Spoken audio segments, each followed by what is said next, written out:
Hello, chúng mình sửa. Hello, nhưng mà anh chỉ buồn buồn. Bởi chỉ chung không ai. Ok.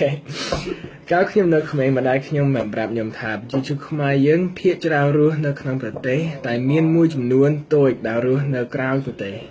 ខ្មែររស់នៅជប់សោចខ្មែររស់នៅក្នុងប្រទេសមានខ្មែរលើនិងខ្មែរកណ្ដាល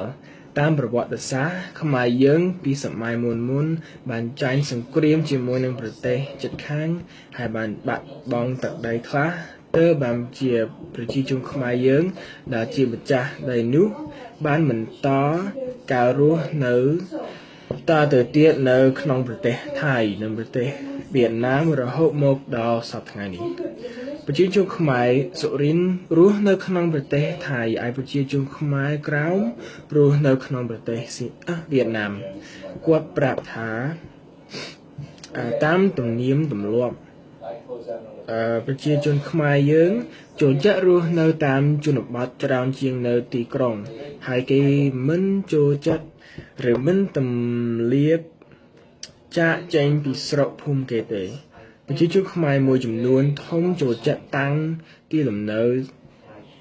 នៅលើវាលទំនាបព្រោះដីនោះសម្បូរដោយជីជាតិដើម្បីប្រកបរបរកសិកម្មប្រជាជនមួយក្រុមទៀតចូលចិត្តនៅតំបន់ឆ្នេរសមុទ្រនិងតំបន់ទួលដើម្បីប្រកបអាជីវកម្មផ្សេងតាមបច្ចេកទេសគេមុនឆ្នាំ1970ប្រទេសយើងមានប្រជាជនប្រហែល7លាននាក់តែក្រោយពីសម័យប៉ុលពតមកគេថាប្រជាជនខ្មែរយើងបានស្លាប់អស់ប្រហែល2 13លាននាក់ក្រោយឆ្នាំ1979រហូតមក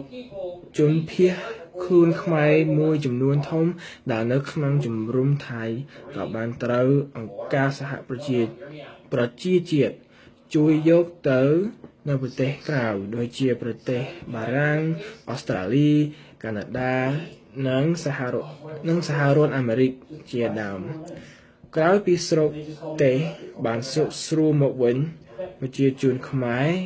ដែលរស់នៅតាមជំរំជាដែន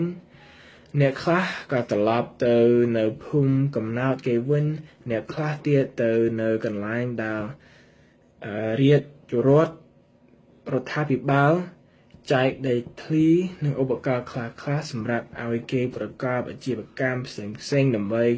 កសាងជីវិតថ្មីសប្តាហ៍នេះនៅក្នុងប្រទេសកម្ពុជាយើងប្រជាជនខ្មែរមានចំនួនប្រហែល12លាននាក់ដូចណាហើយយើងឃើញថាចំនួនប្រជាជនខ្មែរយើងកើនជា2 ដល់3ក្នុងកំឡុងតែ12ឆ្នាំប៉ុណ្ណោះប្រជាជនខ្មែរដែលមានកំណើតឡើងឆាប់រហ័សគឺមានចំនួនក្មេងច្រើនជាងចំនួនមនុស្សចាស់ដោយសារបញ្ហាសេដ្ឋកិច្ចឥឡូវប្រជាជនខ្មែរមួយចំនួនធំបាននាំគ្នាចាកចេញពីស្រុកស្រែចម្ការទៅរស់នៅក្នុងទីក្រុងនិងជាក្រុងជាពិសេសស្រីបាននាំគ្នាចូលទៅទីក្រុងធ្វើការឲ្យរោងចក្រកាក់ដីកាអាវឲ្យប្រុសវិញទៅធ្វើការឲ្យរោងចក្រផ្សេងទៀតចំពោះអ្នកដែលមានចំណេះក៏ចូលធ្វើការឲ្យសន្តាគារឬកន្លែងសម្រាប់ទទួលភ្ញៀវទេសចរដូច្នេះហើយនៅភូមិខ្មែរខ្លះគេឃើញមានតែមនុស្សចាស់និងកូនក្មេងទេនៅចាំផ្ទះសម្បែងធ្វើស្រែចម្ការគុណច្រើន